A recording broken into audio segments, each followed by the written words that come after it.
Alhamdulillah, bismillahi wa salatu wa salam ala rasulillah, amma ba'd.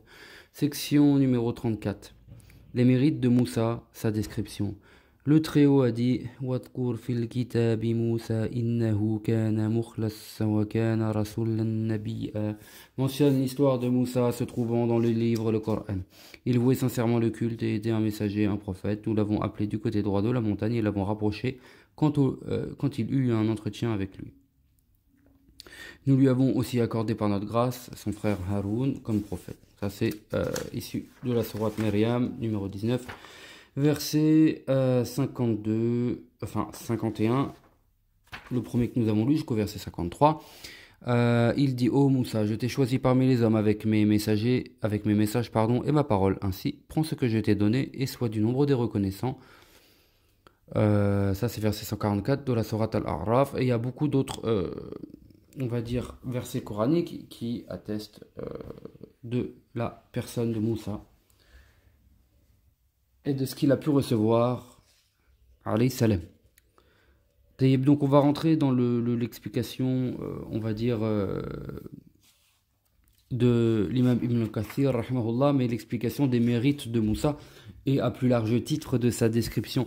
Moussa était un homme pudique qui veillait à ne pas se découvrir, si bien qu'on ne voyait rien de sa peau par pudeur de sa part. C'est alors que certains Israélites lui firent du tort en disant: il ne se recouvre ainsi qu'en raison d'une tare dans sa peau, un vitiligo, une hernie, un fléau. Allah subhanahu wa ta'ala voulut blanchir Moussa de ce qu'il disait.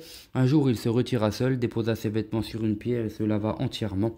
Quand il eut fini, il voulut alors prendre ses vêtements, mais la pierre courut avec ses habits. Moussa poursuivit la pierre, le bâton dans sa main, et disait: mes habits, Pierre. Il finit sa course devant un groupe des fils d'Israël, et ceux-ci le virent alors tout nu, sous la plus belle apparence qu'Allah ait créée. Ainsi Allah le blanchit de ce qu'il disait. La pierre s'arrêta, il prit ses vêtements, s'habilla, puis donna une volée de coups de bâton à la pierre. Par Allah, il y a sur la trace, ou il y a plutôt sur la pierre des traces de ses coups, au nombre de 3, 4 ou 5. Ô vous qui croyez, ne soyez pas comme ceux qui ont offensé Moussa. Allah l'innocenta alors de ce qu'il disait, et certes auprès de lui, il est très éminent. Rapporté par l'imam Abu Abdullah.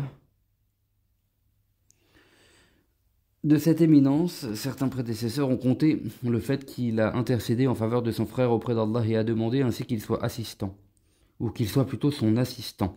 Allah l'exauça et fit de son frère un prophète. Nous lui avons aussi accordé par notre grâce son frère Haroun comme prophète. Abdullah ibn Mas'ud a dit: le messager d'Allah sallallahu alayhi wa sallam fit un partage. Un homme dit: voilà un partage par lequel on n'a pas recherché la face d'Allah. J'allais trouver le prophète sallallahu alayhi wa sallam et l'en informait. Il fut alors en colère au point que je le voyais sur son visage. Il dit ensuite: Allah fasse miséricorde à Moussa. On lui a fait plus de tort que cela et il a été patient. Rapporté par Al-Bukhari. Il est attesté du hadith du voyage nocturne, Al-Isra, dans les deux sahih, que le messager d'Allah sallallahu alayhi wa sallam passa devant Moussa alors que ce dernier priait dans sa tombe. Autre hadith, le prophète sallallahu alayhi wa sallam passa devant Moussa la nuit du voyage nocturne, donc Al-Isra, au 6e ciel. Jibril lui dit: voilà Moussa, salue-le. Je le saluai donc et il dit: bienvenue au prophète vertueux et au frère vertueux. Alors que je le quittais, il pleura. On lui demanda pourquoi il pleurait. Je pleure, répondit-il, parce qu'un jeune homme a été envoyé après moi et que ceux de sa communauté qui entreront au paradis seront plus nombreux que ceux de ma communauté qui y entreront. Il a mentionné dans ce hadith Ibrahim au 7e ciel, et c'est là ce qui a été retenu, contrairement à ce qui se trouve dans le hadith relaté par Sharik ibn Abi Namr d'après Anas. Dans celui-ci, il est cité qu'Ibrahim est dans le 6e ciel et que Moussa est au 7e ciel par le mérite de la parole d'Allah adressée à Moussa. En fait, plus d'un savant a mentionné que l'avis prédominant est que Moussa est au 6e ciel et Ibrahim au 7e. Celui-ci est appuyé contre la demeure céleste, donc Al-Bayt al-Ma'mour, dans lequel entrent chaque jour 70 000 anges différents qui ne retourneront pas une nouvelle fois dans celle-ci. Toutes les relations s'accordent à dire que lorsque le Très-Haut prescrivit à Mohammed sallallahu alayhi wa sallam et sa communauté 50 prières pour chaque jour avec sa nuit, comme on a pu le voir précédemment, ce dernier passa devant Moussa, qui lui dit alors: reviens vers ton Seigneur et demande-lui un allègement pour ta communauté. J'ai éprouvé les fils d'Israël avant toi avec beaucoup de peine. Or ta communauté est plus faible pour ce qui est de l'ouïe, de la vue et de la morale. Il ne cessait ensuite d'aller et venir entre Moussa et Allah subhanahu wa ta'ala et d'obtenir un allègement à chaque fois jusqu'à ce que la prière devint au nombre de 5 pour un jour et une nuit. Et le Très-Haut a dit, ce sont 5 prières qui sont en fait 50. Subhanallah. Que Allah accorde la meilleure rétribution à Muhammad sallallahu alayhi wa sallam ainsi qu'à Moussa alayhi salam. Un autre hadith, Ibn Abbas radiallahu anhu a relaté, le messager d'Allah sallallahu alayhi wa sallam s'adressa un jour à nous en disant: les nations m'ont été montrées, j'ai vu une masse très nombreuse remplissant l'horizon.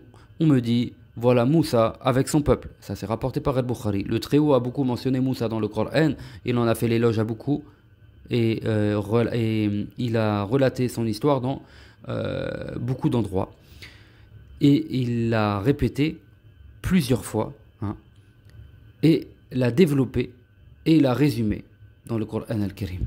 Souvent, Allah subhanahu wa ta'ala le mentionne ainsi que son livre, hein, avec Mohammed sallallahu alayhi wa sallam et son livre, ainsi dans la sourate al-Baqarah, et lorsqu'un messager envoyé par Allah leur est venu, confirmant ce qui était avec eux, une partie des scripturaires ont rejeté le livre d'Allah derrière leur dos, comme s'ils ne savaient pas. Le Très-Haut a aussi dit, hein, Alif Lam Mim, Allah, nul Dieu si ce n'est lui le vivant, l'éternel qui subsiste et fait subsister, il t'a révélé le livre avec la vérité, comme confirmation de ce qui a précédé, et il a fait descendre la Torah et l'évangile. Auparavant, direction pour les hommes, il a fait descendre aussi la direction, Al-Furqan. Ceux qui n'ont pas cru au signe d'Allah auront un tourment rigoureux, et certes, Allah est glorieux, détenteur du châtiment. Et dans la sourate Le Bétail, ils n'ont pas révéré Allah en vertu de sa grandeur lorsqu'ils ont dit Allah n'a rien fait descendre à un être humain, dit qui a fait descendre le livre avec lequel Moussa est venu, lumière et direction pour les hommes. Ce livre, vous en faites des cahiers, vous les montrez et vous cachez aussi beaucoup. Il vous a été donné connaissance aussi de ce que vous ne saviez pas, vous, ainsi que vos pères, dit Allah, puis laissez-les jouer à leur conjecture. Puis laisse-les jouer plutôt à leur conjecture. Ce livre, nous l'avons fait descendre, béni, confirmant ce qui est avant lui, et pour que tu avertisses la mère des cités, al-Qura, donc la Mecque, et ceux qui sont autour d'elle, ceux qui croient en la vie dernière, croient en lui, et eux observent leurs prières.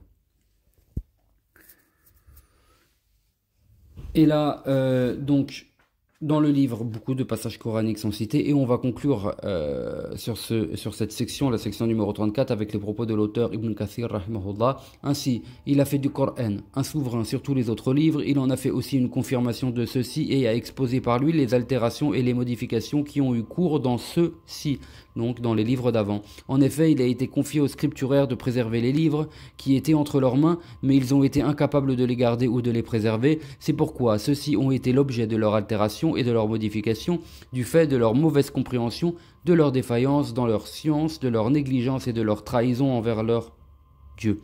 Que les malédictions d'Allah les suivent jusqu'au jour de la résurrection. Ainsi, il y a dans leurs livres des erreurs manifestes sur Allah et ses prophètes. On ne peut les recenser, les décrire ou en trouver de semblables. La loi de Moussa, alayhi salam, était une grande loi. Sa communauté était nombreuse, à la compter des prophètes, des savants, des hommes voués au renoncement à ce monde, des rois et des princes, des hommes illustres, mais ils furent un temps et disparurent ensuite. Ils changèrent. De même que leur loi fut changée, au point que les uns furent métamorphosés en singes et en porcs. Leur loi fut abrogée, ils connurent des tragédies et des événements qu'il serait trop long de mentionner, cependant nous en évoquerons une part suffisante. Donc, nous en évoquerons une part suffisante pour qui désire en connaître les faits, si Allah le veut, et c'est à lui que nous nous en remettons. Section numéro 35, son pèlerinage, donc d'après Ibn Abbas, radiyallahu anhu, le messager d'Allah, sallallahu alayhi wa sallam, en passant dans le Wad al-Azraq, dit « Quel est donc cette Wad » ? Wad al-Azraq, répondit-on, c'est comme si je voyais Moussa descendre de cette colline, implorant Allah, puissant et sublime, par la talbiya, donc la talbiya, labbaik Allahumma labbaik, etc. Il arriva ensuite à la colline Harsha et dit « Quelle est cette colline » ? C'est la colline Harsha, répondirent-ils. C'est comme si je voyais Yunus, fils de Matta, en train de prononcer la talbiya, Labbaik Allahumma labbaik, me voici vers toi Seigneur, me voici vers toi. Comme vous la connaissez, formule qui est répétée lors du Hajj. Et c'est comme si je voyais Younous, fils de Mata, en train de prononcer la talbiya, donc portant une robe de laine sur une chamelle rousse à la bride en fibre. Rapporté par l'imam Ahmed, il est ainsi relaté d'Ibn Abbas, radiyallahu anhu, d'après le prophète, sallallahu alayhi wa sallam, que Moussa a fait le pèlerinage sur un taureau roux. Rapporté par At-Tabarani. Mujahid a relaté, nous étions chez Ibn Abbas, radiyallahu anhu, et les assistants mentionnèrent le Messie, imposteur Dajjal. Ils dirent, il est écrit entre ses yeux, Kaf, Fa, Ra, donc Kaf, Fa, Ra, et ce qui signifie, il est incroyant. Que dites-vous, dit-il? Ils disent qu'il y a écrit entre ses yeux, Kaf, Fa, Ra, incroyant, et Ibn Abbas déclara alors, je ne l'ai pas entendu. Donc le prophète, sallallahu alayhi wa sallam, dire cela, mais il a dit, pour ce qui est d'Ibrahim, regardez l'homme qui est avec vous. Et donc le prophète, sallallahu alayhi wa sallam, il lui ressemble. Moussa, la peau très brune et les cheveux frisés, il est allé sur un chameau roux à la bride en fibre. Ainsi, j'ai l'impression de le voir descendre de l'oued en train de dire la talbiya. Et ça, c'est rapporté par l'imam Ahmed.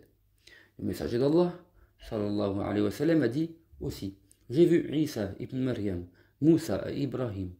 Isa a la peau claire, les cheveux frisés et la poitrine large. Moussa a la peau très brune et grande de taille. Et il est grand de taille. Et Ibrahim lui demanda-t-on, regardez l'homme qui est avec vous, il lui ressemble. Et il voulait dire lui-même. Précise le transmetteur, rapporté par Ahmed. On va continuer avec la section numéro 36 qui parle de la mort de Moussa, alayhi salam. D'après Abu Hurayra, l'ange de la mort fut envoyé pour Moussa, alayhi salam. Lorsqu'il vint le trouver, ce dernier le frappa sèchement. Il revint vers son Seigneur, puissant et majestueux, et lui dit, tu m'as envoyé vers un adorateur qui ne veut pas mourir. Reviens vers lui, lui dit-il. Dis-lui qu'il pose sa main sur la robe d'un taureau et qu'il aura pour chaque poil sous sa main une année supplémentaire à vivre. Moussa demanda, Seigneur, et après cela? Et après, c'est la mort. Alors, que ce soit maintenant, dit Moussa. Il demanda à Allah de le rapprocher de la terre sainte, de la distance d'un jet de pierre. Abu Hurayra ajoute, le messager d'Allah, sallallahu alayhi wa sallam, dit, si j'étais là-bas, je vous aurais montré sa tombe sur le côté de la route à l'endroit de l'amas de terre rouge. Rapporté par Al-Bukhari, Ibn Hibban a évoqué le problème posé par ce hadith, puis a répondu à cela par ce qui suit. Moussa ne reconnut pas l'ange de la mort lorsque ce dernier lui dit ces paroles, du fait qu'il se présenta à lui sous une autre forme que celle qu'il connaissait.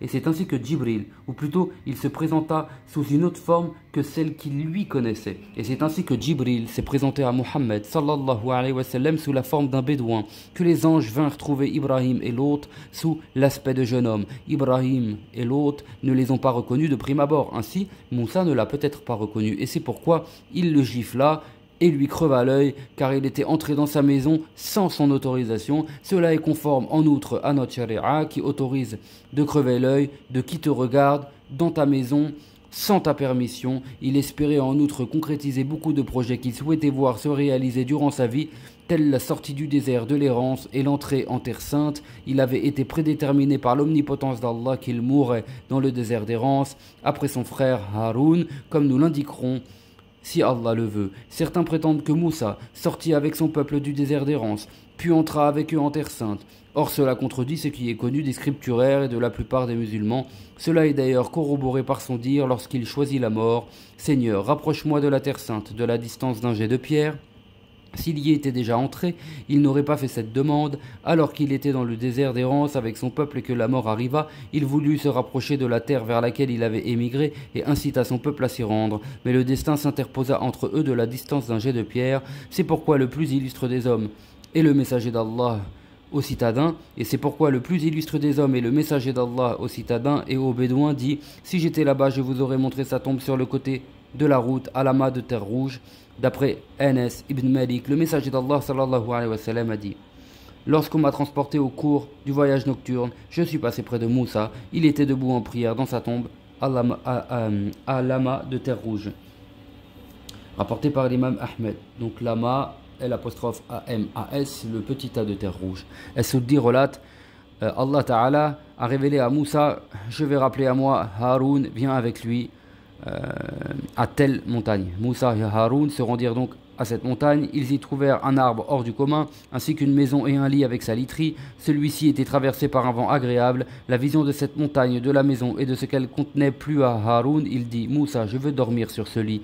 Dors, lui répondit Moussa. Je crains que le propriétaire de cette maison ne vienne et ne se mette en colère contre moi. N'aie crainte, je m'occuperai de son propriétaire. Dors. Moussa, dors avec moi. Si le propriétaire arrive, il sera ainsi fâché contre nous deux. Quand ils s'endormirent, la mort commença à prendre Haroun et celui-ci la ressentit. Il dit: Moussa, tu m'as trompé. Quand son âme fut prise, la maison et le lit furent élevés au ciel et l'arbre disparut. Quand Moussa revint chez son peuple sans Haroun, les gens dirent: Moussa a tué Haroun. Il a été jaloux de lui du fait de l'amour que les fils d'Israël lui vouaient. Haroun était plus indulgent envers eux que Moussa, lequel faisait preuve de quelque dureté avec eux. Lorsque leurs paroles lui parvinrent, il leur dit: Prenez garde, c'était mon frère. Pensez-vous que je le tuerai? Quand leurs propos prirent de l'ampleur, il fit une prière de 2 inclinations, puis invoqua Allah. Le lit descendit alors, au point qu'il pouvait l'observer entre ciel et terre, alors que Moussa marchait en compagnie de son serviteur Yusha. Un vent sombre arriva. Yusha pensa que l'heure allait survenir. Il se mit contre Moussa et dit: Si l'heure survint, je serai accroché à Moussa, le prophète d'Allah. Moussa, alayhi salam, s'esquiva en quittant sa tunique par le bas, si bien que celle-ci resta dans les mains de Yusha. Quand celui-ci revint ensuite avec la tunique, les Israélites le saisirent. Tu as tué le prophète d'Allah, dirent-ils. Non, par Allah, je ne l'ai pas tué, il m'a quitté furtivement. Ils ne le crurent pas et voulurent le tuer. Si vous ne me croyez pas, donnez-moi un sursis de 3 jours, leur dit-il. Il invoqua Allah et chaque homme chargé de le surveiller vit en rêve que Yusha n'avait pas tué Moussa et que ce dernier avait été élevé au ciel. Ainsi, ils le relâchèrent. Tous ceux qui avaient refusé d'entrer dans la ville des tyrans avec Moussa étaient morts et ne participèrent donc pas à la victoire future, d'après Abu Malik et Abu Saleh. Ce récit contient cependant ce qui est réprouvable et singulier. Wallahu a'lam. Nous avons déjà mentionné que personne, parmi ceux qui étaient avec Moussa, ne sortit du désert d'Héran, si ce n'est Yusha ibn Nun et Caleb ibn Yufanna, le mari de Maryam, la sœur de Moussa et de Haroun. Ce sont les 2 hommes qui avaient incité les fils d'Israël à assaillir la ville des tyrans. On a relaté que Moussa passa devant un groupe d'anges qui creusaient une tombe. Il n'avait pas vu de tombe Il n'avait pas vu de tombe plus splendide et plus agréable à regarder. Il leur demanda pour qui il la creusait. Donc pour qui il la creusait, et ils ont répondu: pour un noble adorateur d'Allah. Si tu veux être cet homme, entre dans cette tombe, allonge-toi, tourne-toi vers ton Seigneur et respire avec aisance. Il fit cela, puis mourut. Que la bénédiction et le salut d'Allah soient sur lui. Les anges firent l'office du défunt pour lui et l'enterrèrent d'après Wahb ibn Munabbih.